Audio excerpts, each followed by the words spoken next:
감사합니다. 우리 한번 좌우에 계신 분 한번 서로 인사하도록 하겠습니다. 하나님은 당신을 사랑하십니다. 하나님은 당신을 사랑하십니다. 우리 기도하겠습니다. 살아계신 하나님 아버지, 나 찬양하며 나아가리라. 나 감사하며 나아가리라. 하나님, 우리의 신앙이 야성 있는 모습으로 이 세상의 한복판에 서게 하여 주시옵소서. 9월 한 달도 하나님의 은혜 가운데 우여곡절이 있었지만 큰 담을 뛰어넘게 하신 것 진심으로 감사를 드립니다. 하나님, 오늘 9월 마지막 날을 맞이해서 주님 앞에 우리가 예배로 올려드립니다. 하나님, 우리의 처음도 하나님을 의지하는 모습이요, 마지막도 주님을 의지하는 모습으로 한결같이 변함없는 모습으로 하나님을 사랑하는 주의 백성들이 되어지게 하여 주시옵소서. 여호와 하나님, 우리의 인생에 무슨 힘과 능력이 있겠습니까? 그러나 하나님을 의지하는 자에게는 힘과 능력을 한없이 부어주시는 아버지이신 줄로 믿습니다. 그 힘과 능력이 우리의 가정 속에, 우리의 교회 가운데 영원히 끊어지지 않게 하여 주시옵소서. 이 시간 말씀 듣기를 원하나이다. 하나님이여, 말씀을 보는 이 눈을 복되게 하셔서 육신의 아버지의 껍질들이 벗겨지게 하시고 말씀의 신령한 비밀을 볼 수 있는 믿음의 눈을 복뜨게 하여 주시옵소서. 우리의 귀를 열어주셔서 아버지, 마귀의 소리 듣지 않게 하시고 세상의 소리 듣지 않게 하여 주시고 오직 하나님의 살아계신 정결한 말씀의 음성을 세밀하게 들을 수 있는 우리의 복된 귀가 되게 하여 주시옵소서. 여호와 하나님 아버지, 말씀 마음에 받기를 원하나이다. 아버지, 말씀을 잘 받아들이는 심령에게 육체의 회복이 있게 하여 주시고 상한 마음의 회복이 있게 하여 주시고 영의 회복이 있도록 하나님 역사하여 주시옵소서. 하나님 앞에 이 시간을 올려드리오며 예수 그리스도의 이름으로 기도드리옵나이다. 아멘.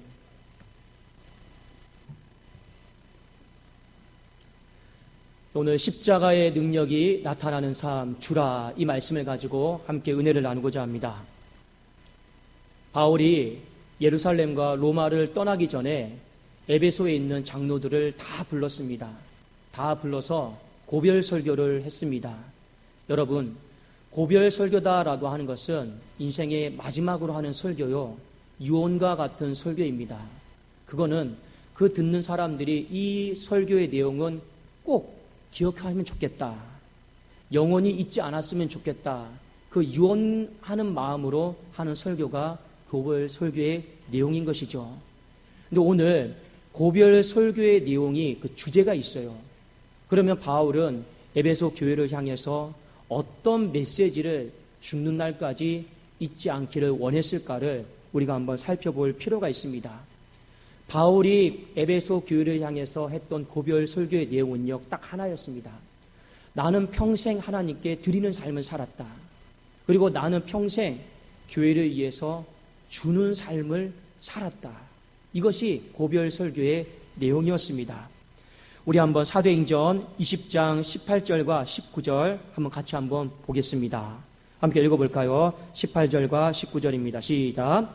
오매 그들에게 말하되 아시아에 들어온 첫날부터 지금까지 내가 항상 여러분 가운데서 어떻게 행하였는지를 여러분도 아는 바니 곧 모든 겸손과 눈물이며 유대인의 관계로 말미암아 당한 시험을 참고 주를 섬긴 것과, 이 말씀은 내가 평생을 어떻게 드리며 살아왔는가를 우리에게 보여주고 있는 것이죠. 그 다음에 24절에 있는 이 말씀은 우리가 너무나도 유명해서 잘 알고 있는 말씀입니다. 자, 한번 한 목소리 읽어볼까요? 시작. 내가 달려갈 길과 주 예수께 받은 사명 곧 하나님의 은혜의 복음을 증언하는 일을 마치려 하면은 나의 생명조차 조금도 귀한 것으로 여기지 아니하노라. 바울은 앞으로 예루살렘으로 가야 됩니다. 로마로 가야 되는데 이 가는 곳곳마다 죽음의 이 그림자들이 도사리고 있습니다. 그럼에도 불구하고 바울은 남아있는 생애를 나는 어떻게 살겠다라고 하는 굳은 결심을 합니다. 어떻게 살겠다고요? 내 이 한 목숨 남아있다라면 하나님 나라를 위해서 은혜의 복음을 증언하는 이 일 앞에 나는 기꺼이 드리겠다라고 하는 것이 바울의 삶의 고백이었습니다. 그리고 바울이 이 에베소 교회를 떠나기 전에 장로들을 불러서, 교인들을 불러서 당부를 하고 있습니다. 여러분들도 교회를 위해서, 양떼를 위해서 목숨을 주십시오. 여러분들도 교회를 위해서 내 목숨을 드리고 그 양떼를 위해서 자신의 모든 것을 다 주는 삶을 사십시오. 지금 이 이야기를 지금 고별 설교로 하고 있는 것입니다. 먼저 우리가 한 가지 깨달아야 될 것이 있습니다. 왜 우리는 하나님이 성경 말씀을 통해 드리라, 주라 하면 우리는 드리는 삶을, 주는 삶을 살아야 될까요? 이유는 딱 한 가지입니다. 우리가 하나님 앞에 받은 것이 너무나도 많거든요. 우리가 하나님 앞에 받은 것이 너무나도 많은데 그 모든 것이 다 은혜인 줄로 믿습니다. 성경에 보면 바울이 에베소 교회에 편지를 보냈어요. 그 하나님의 은혜가 어떤 은혜인가를 다시 한번 상기시키고 있는데, 에베소서 1장 6절에 이는 그가 사랑하시는 자 안에서 우리에게 거저 주시는 바 그의 은혜의 영광을 찬송하게 하려는 것이라. 거저 주신 크신 은혜다, 이렇게 고백을 하고 있습니다. 저도 그렇고 여러분들도 그렇고 우리가 하나님 앞에 받은 모든 것들은요, 내 수고와 노력으로 얻어졌다 생각하지 마시고 주님이 우리에게 은혜로, 어떤 은혜입니까? 거저 주시는 은혜로 우리에게 허락하여 주신 줄로 믿습니다. 그렇기 때문에 우리는 하나님 앞에 드리는 삶을, 누군가에게 주는 삶을 아까워해서는 안 된다라고 하는 것입니다. 바울은 그러한 관점에서 에베소 교인을 향해서 드리라, 주라라고 고백을 하고 있는 것이죠. 그런데 오늘 사도행전 20장에 보면 왜 우리가 또 하나님 앞에 드리고 주는 삶을 살아야 되는 것인가? 하나님이 나에게 친히 하신 말씀이 있기 때문이다라는 겁니다. 예수님께서 친히 나에게 하신 말씀이 있는데 그 말씀 때문에 나는 드리는 삶을 살려고 했고 주는 삶을 살려고 했다라고 하는 것을 교인들에게 말하고 있습니다. 여러분, 사도행전 20장 중에서 제일 중요한 말씀입니다. 35절 우리 같이 한번 읽어보기를 원합니다. 35절입니다. 시작. 범사에 여러분에게 모본을 보여준 바와 같이 수고하여 약한 사람들을 돕고 또 주 예수께서 친히 말씀하신 바 주는 것이 받는 것보다 복이 있다 하심을 기억하여야 할지니라. 아멘. 바울이 왜 평생을 살아가면서 드리는 삶을 살고 주는 삶을 살려고 했냐면 바로 예수님의 말씀 때문에 그렇습니다. 자신에게만 하신 말씀이 있어요. 그 말씀이 주는 것이 받는 것보다 행복하다라는 거예요. 바울아, 앞으로 살아가면서 받는 것보다 더 행복한 일이 있는데 그게 무엇인지 아느냐? 주는 거야. 주는 것이 얼마나 행복한지 너는 평생을 살아가면서 느끼고 배워야 돼. 이것을 바울에게 주신 말씀이에요. 그 말씀 따라서 바울이요, 평생을 자기 신의 삶을요, 누군가에게 주려고 했고 하나님 앞에 드리려고 했다라고 하는 것입니다. 여러분, 보통 사람들은요, 주는 것보다 받는 것에 행복을 느낍니다. 그렇지 않습니까? 어떤 사람이 주는 것에 행복을 느낀 사람이 그렇게 많이 있을까요?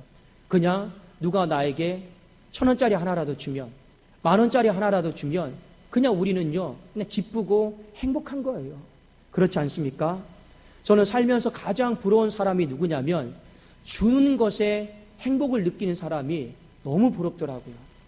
왜 그러냐면 목사의 삶이다라고 하는 것이 어차피 하나님 앞에 부름을 받았을 때 다 내 것 내려놓고 하나님 앞에 드리는 삶을 살기로 작정한 것이 목사의 삶이지 않습니까? 근데 실제로 이 목회를 하다 보면 주는 것이요, 익숙하지가 않아요. 이 주는 것이 제 옷에 잘 맞지가 않아요. 그래서 억지로라도 주려고 신용은 하는데 진짜 몸에 배어서 주는 것이 행복함을 느끼는 사람을 보면요, 참 부럽다. 어떻게 저렇게 옷이 잘 맞을까? 그런 생각이 많이 들기도 하고 샘이 나기도 하더라고요. 왜 샘이 나냐? 아무래도 하나님은 저 사람을 더 예뻐하실 것 같다라는 생각 속에 샘도 많이 나더라고요. 사랑하는 여러분, 왜 바울이 오늘 드리는 삶, 주는 것이 더 행복함을 우리에게 고별설교로 말씀하였을까요? 지금 바울이 말하고 싶은 것은요, 딱 한 가지입니다. 십자가를 말하고 싶은 거예요. 여러분, 십자가가 무엇입니까? 내 안에 있는 물과 피, 마지막 피 한 방울까지 살아계신 하나님께 드리는 거잖아요. 십자가가 무엇입니까? 내 안에 있는 마지막 물, 피 한 방울까지 죄인을 위해서 다 쏟아붓는 거예요. 십자가는 다른 것이 아닙니다. 십자가는 무엇입니까? 드리는 거고, 십자가는 무엇입니까? 주는 거예요. 오늘 바울이 에베소 교회를 향해서 마지막 고별 설교를 하고 있는데, 그 내용은 표면적으로 보면 드리는 삶을 살아야 된다, 주는 삶을 살아야 된다 말하고 있지만, 그 이면의 본질은 무엇이냐면 바로 십자가입니다. 사랑하는 여러분, 저도 그래요. 목회를 하다 보면 때로는 수고할 때가 있어요. 그렇죠? 수고하다 보면 마땅히 내 공로를 누가 알아주기를 원하고, 그 공로에 합당한 대우를 해주기를 원하는 것이 사람의 마음 아니겠습니까? 바울이라고 여러분 그런 마음이 없었을까요? 근데 바울은요, 우리에게 분명하게 선을 긋고 있습니다. 내가 사도로서 많이 수고했는데 사도의 권리로서 에베소 교회를 향해서 받을 권리가 있음을 말해주었습니다. 근데 바울은요, 에베소 교회를 향해 뭐라고 말을 했느냐? 사도행전 20장 33절에 보니까 내가 아무의 은이나 금이나 의복을 탐하지 아니하였다. 이 말이 무슨 말입니까? 그래도 하나님 앞에 내가 정직하게 말하고 싶은 것이 있다. 나는 받는 것을 탐하지 않았다라는 겁니다. 그거 하나만큼은 너희들에게 자신 있게 내가 말해줄 수 있다. 34절에 보니까 여러분이 아는 바와 같이 이 손으로 나와 내 동행들이 쓰는 것을 충당하여. 바울의 직업이 있었습니다. 그 직업이 천막을 만드는 일이었어요. 바울은요, 낮에는 천막을 만들면서 자신의 생활비를 다 충당했습니다. 어떻게 해서든지 교회에 손 벌리지 않으려고 했고, 교회에 민폐를 끼치지 않으려고 했던 것이 바울의 마음이었다라는 것이죠. 물론 바울 당시의 목회와 지금의 목회는 좀 차이점이 있습니다. 무슨 차이점이 있냐면 바울은 가정이 없었어요. 그리고 또 하나의 차이점은 지금은 지역교회에서 한 교회를 수십 년 동안 섬기지만 바울 시대 때는 순회 목회를 하였습니다. 한 교회에 영원히 있는 것이 아니고 2년, 3년, 1년 있다가 계속 도는 거예요. 물론 목회의 차이점은 있지만 목회를 하는 그 본질적인 마음, 신앙생활을 하는 그 본질적인 마음은 무엇이냐? 주는 것이 받는 것보다 더 행복하다라고 하는 이 근본 기조를 가지고 그의 삶은 하나님 앞에 살았다라고 하는 것을 우리에게 가르쳐주고 있습니다. 그러면 바울이다라고 해서 받고 싶은 마음이 없었을까요? 바울도 사람이잖아요. 근데 바울은 이 받고 싶은 마음을 사람에게 요구하지 않았다라는 것입니다. 이 받고 싶은 마음을 누구에게 요구했느냐? 하나님께 요구했다라는 것을 성경이 우리에게 가르쳐주고 있는 것입니다. 빌보서 3장 14절에 보면 표대를 향하여 그리스도 예수 안에서 하나님이 위에서 부르신 부름의 상을 위하여 달려가느라. 받고 싶은 게 있었어요. 바울이라고 손에 쥐고 싶지 않은 것이 없었겠습니까? 있었죠. 그런데 이 손에 쥐고 싶은 것은요, 나중에 훗날에 하나님과 결산하기를 원했다라고 하는 것입니다. 하나님, 인간이 내게 줄 수 있는 것보다 더 많은 것을 나에게 주십시오. 썩어질 것 말고 썩지 않는 것으로 나에게 하나님 결산해 주십시오. 하나님은 의로우신 재판장 아니십니까? 공의로우신 재판장 아닙니까? 내가 이 땅을 살면서 누구의 옷이나 은이나 금이나 한 번이나 탐해 본 적이 있습니까? 내가 성도들을 신방하면서 내가 무언가를 받으려고 한 번이라도 내가 탐해 본 적이 있습니까? 하나님 아시지 않습니까? 저 받으려고 목회한 적 없습니다. 저 받으려고 신앙생활 한 적 없습니다. 저 주님의 이름을 이용해서 뭔가 부를 축적하려고 신앙생활 한 적이 없습니다. 그렇지만 하나님 나 받고 싶어요. 언제요? 나중에 내가 하나님 앞에 부름을 받았을 때, 그때 하나님 의로우신 재판장님이시기 때문에 다 결산해 주시기를 원합니다라고 고백했던 것이 사도 바울의 마음이었습니다. 여러분, 한번 우리가 오늘 이 말씀을 통해서 생각해 봐야 될 것이 있습니다. 솔직히 말해서 받는 것이 더 복이잖아요. 그렇지 않습니까? 어떻게 주는 것이 더 복입니까? 받는 것이 더 복이죠. 내 손에 무언가 쥐어지는 게 복이지 어떻게 나가는 게 여러분 복입니까? 수입이 복이지 어떻게 지출이 복입니까? 그런데 이 말에는요, 역설이 포함이 되어 있습니다. 어떤 역설이 포함이 되어 있냐면 십자가의 역설이 포함이 되어 있다라고 하는 것입니다. 예수님께서 십자가에 대해 말씀하시면서 이런 비유를 주셨습니다. 한 알의 밀이 땅에 떨어져 죽지 아니하면 많은 열매를 맺을 수 없다라고 했습니다. 생각해 보십시오. 그냥 한 알의 밀이 땅에 떨어져 죽으면 죽는 거지 어떻게 죽는 것이 또 많은 열매를 맺을 수가 있겠습니까? 그런데 우리는요, 자연의 이치를 통해서 한 가지 깨닫습니다. 실제로 한 알의 밀이 땅에 떨어져서 흙 속에 들어가서 껍질이 벗겨지고 자신의 생명을 줘야지만이 다시 땅을 뚫고 많은 열매를 맺는다라고 하는 것을 우리는 자연을 통해서 배우고 있는 것입니다. 예수님이 이 비유를 하신 말씀은요, 십자가를 조금 더 일깨워주기 위해서입니다. 십자가 여러분 무엇입니까? 우리 모든 것을 다 쏟아 부을 때 십자가의 능력이 나타날 줄로 믿습니다. 그걸 예수님이 가르쳐주고 싶었던 거예요. 바울이 1차, 2차 전도 여행을 했습니다. 바울이 전도 여행을 하면서 많은 열매를 맺기를 원했어요. 교회를 세우면서 성도가 부흥하기를 원했고, 기도하면서 역사가 나타나기를 원했고, 헌신을 하면서 하나님이 기적적인 많은 열매를 맺기를 원했습니다. 여러분, 많은 열매를 맺으려면요, 전략이 필요해요. 오늘날 회사와 기업을 보세요. 많은 물건을 팔기 위해서는요, 마케팅 전략이 필요해요.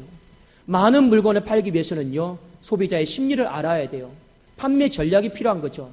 전략이 없으면 오늘 이 시대에 많은 열매를 맺을 수가 없습니다. 교회가 부흥하려면 전략이 필요한 거죠. 바울이 전도 여행을 통해서 많은 열매를 맺기를 원했는데 그가 선택했던 전략이 무엇이었습니까? 그 전략은요, 다른 어떤 것이 아니었다라는 것입니다. 그 전략이 무엇이었냐면 바로 십자가였습니다. 십자가의 능력이 나타나기를 원했던 것이 바울의 전략이었습니다.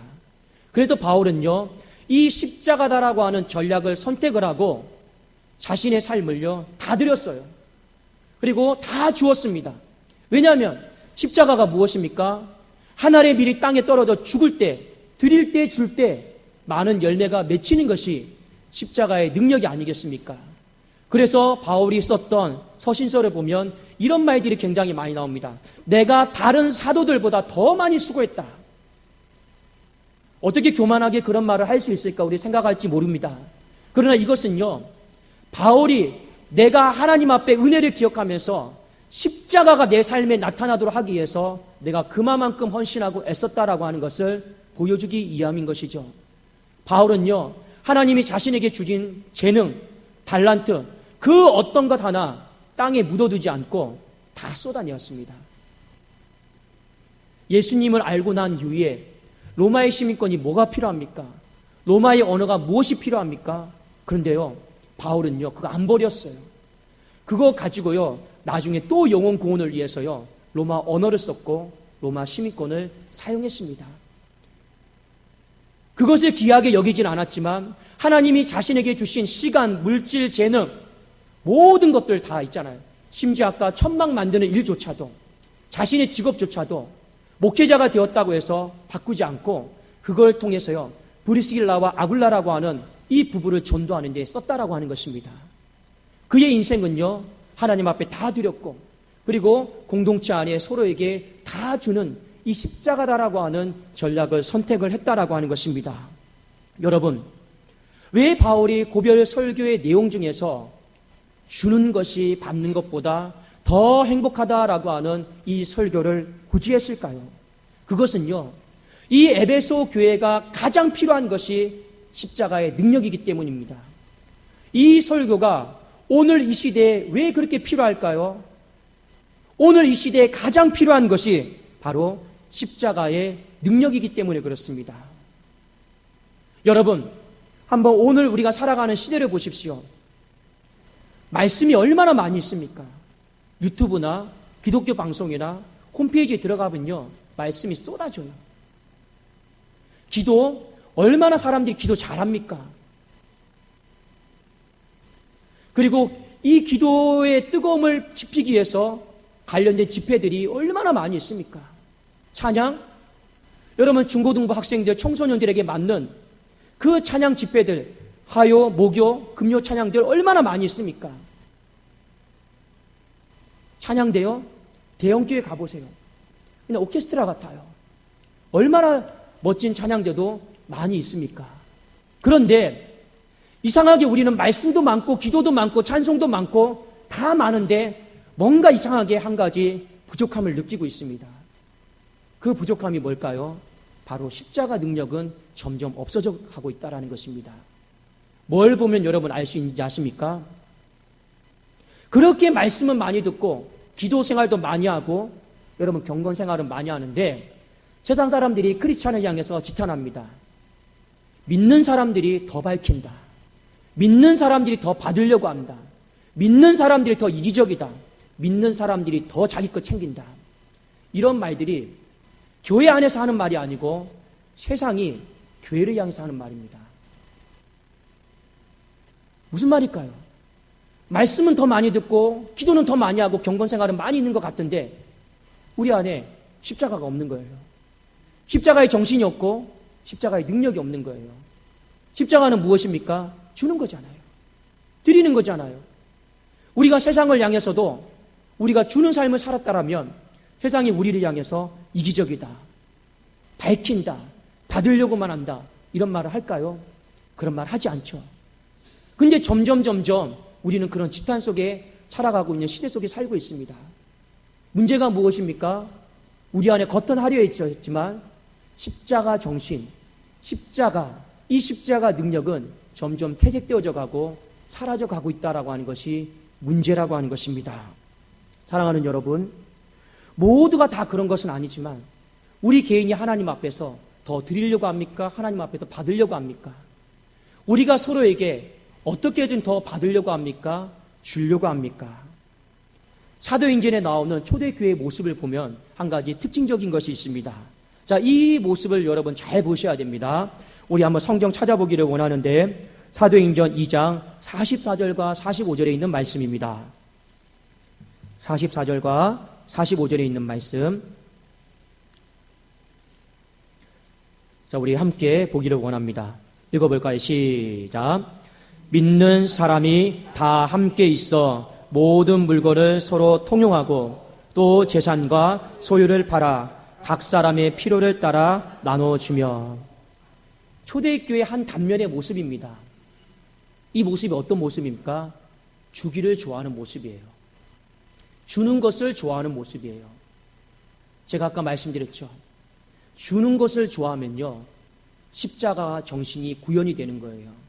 십자가 정신이 드러나면요, 거기에는 반드시 십자가의 능력이 나타나게 될 줄로 믿습니다. 말씀 보세요.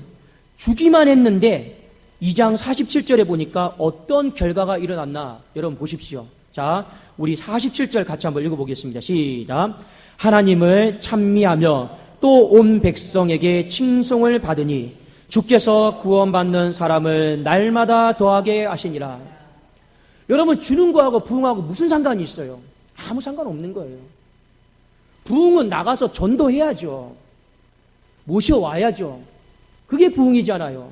근데 어떻게 여기는요, 주기만 했는데 하나님이 날마다 부흥케 하셨어요. 이게 여러분 십자가의 능력입니다.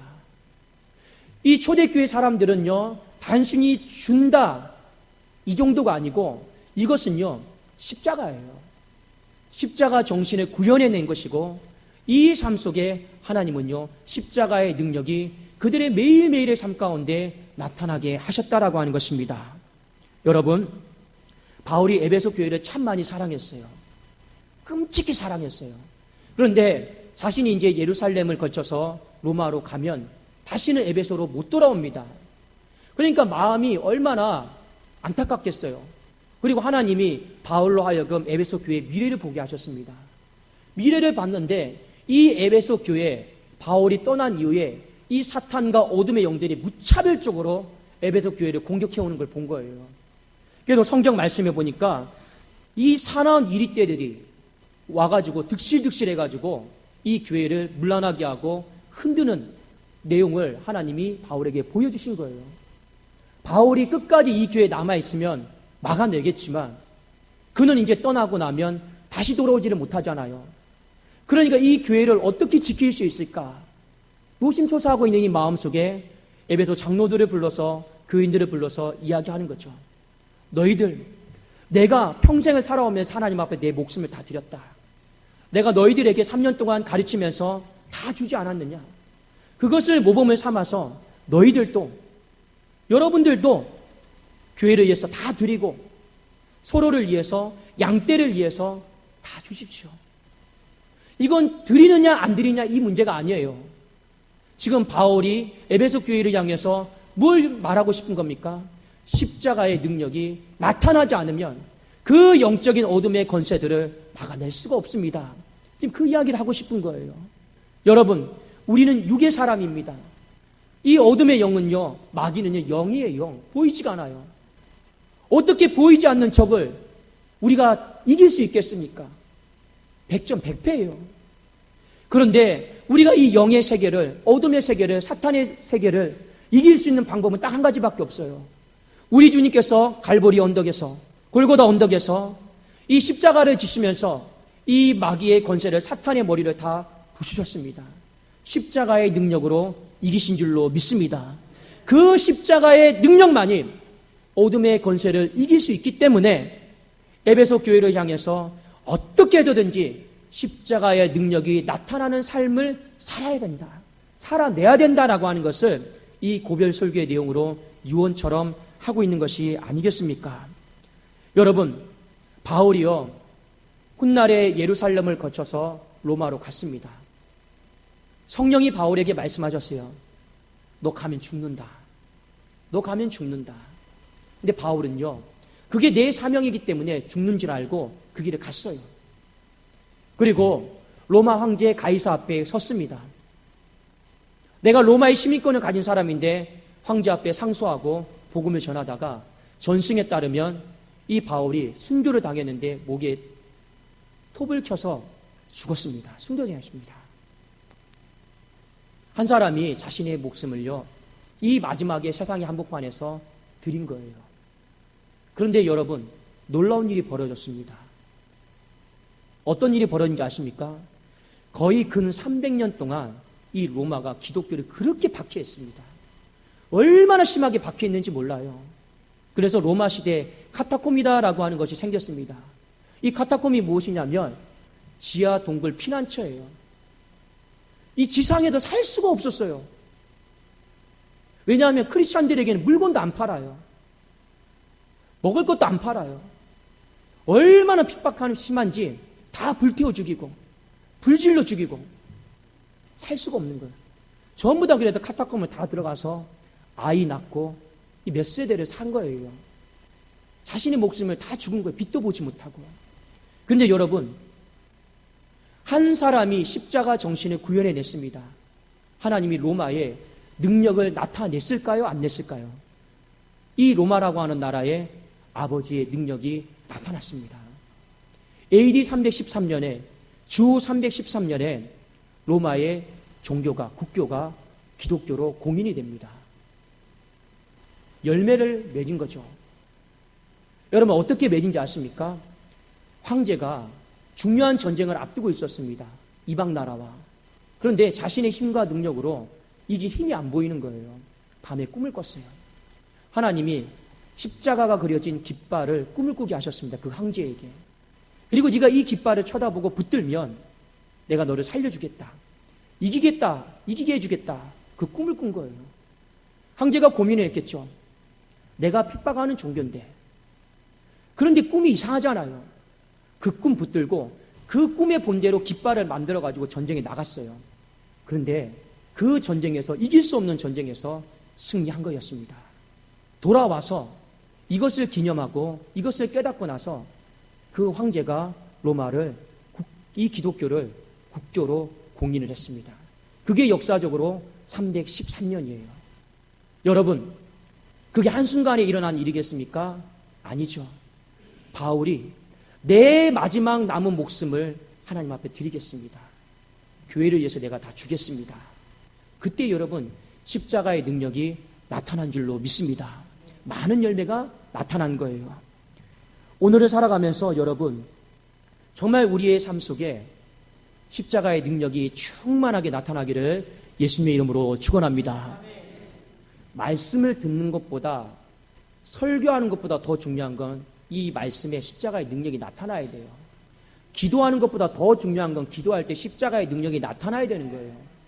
찬송하는 것보다 더 중요한 건 이 찬송의 십자가의 능력이 나타나야 되는 것입니다. 그게 본질이잖아요. 여러분, 우리의 삶이, 그리고 우리의 가정이, 우리의 교회가 십자가의 능력이 많이 나타나는 꿈을 꿀 수 있기를 주님의 이름으로 축원합니다. 단순한 거예요. 세상 한복판에 나가서 이 안에서도 주는 삶을 사십시오. 주면서 여러분 꿈을 꾸세요. 주면서 아깝다라는 생각 갖지 마시고, 주면서 인색한 마음 갖지 마시고, 주면서 억지 같은 마음 갖지 마시고, 주면서 여러분 행복한 마음을 여러분 느껴보세요. 그리고 꿈을 꾸세요. 어떤 꿈이냐? 이 드림을 통해서 작은 것을 주지만, 여러분 한 알의 겨자씨 너무나도 작지만 그걸 심잖아요. 그 겨자씨도 심어 놓으면요 나중에는 어마어마해지잖아요. 우리가 누군가에게 작은 것을 주는 것을 믿음의 고백을 따라서 주잖아요. 그곳에는요 십자가의 능력이 충만하게 나타나게 될 줄로 믿습니다. 저는 우리 교회를 향해서 꿈을 꿔요. 우리 교회 그 어떤 것보다 십자가의 능력이 나타나는 교회 되게 하여 주옵소서. 성도들이 서로 주는 삶을 통해서 사도행전을 통해 나타났던 날마다 하나님이 구원받는 사람들을 도와주시는 은혜, 손을 뻗고 안수하여 기도한 즉 낫는 역사, 찬송한 즉 악한 영들이 떠나가는 역사, 이 모든 것들이 다 여러분 무엇이겠습니까? 십자가의 능력인 줄로 믿습니다. 정말 이 십자가의 능력이 여러분 나타나시기를 원한다라면 우리 이번 한 주를 살아가면서 주는 삶을 살 수 있기를 예수님의 이름으로 축원합니다. 기도하겠습니다. 살아계신 하나님 아버지 감사합니다. 하나님이여, 우리가 십자가의 능력이 나타남으로 말미암아 건강한 신앙이 되게 하시고 건강한 가정이 되게 하시고 건강한 교회가 되게 하여 주시옵소서. 하나님, 다른 교회에서 찾아볼 수 없는, 다른 나라에서 찾아볼 수 없는 십자가의 이 강력한 능력이 우리 독산동 교회에 충만하게 하여 주시옵소서. 예수 그리스도의 이름으로 기도드리옵나이다. 아멘.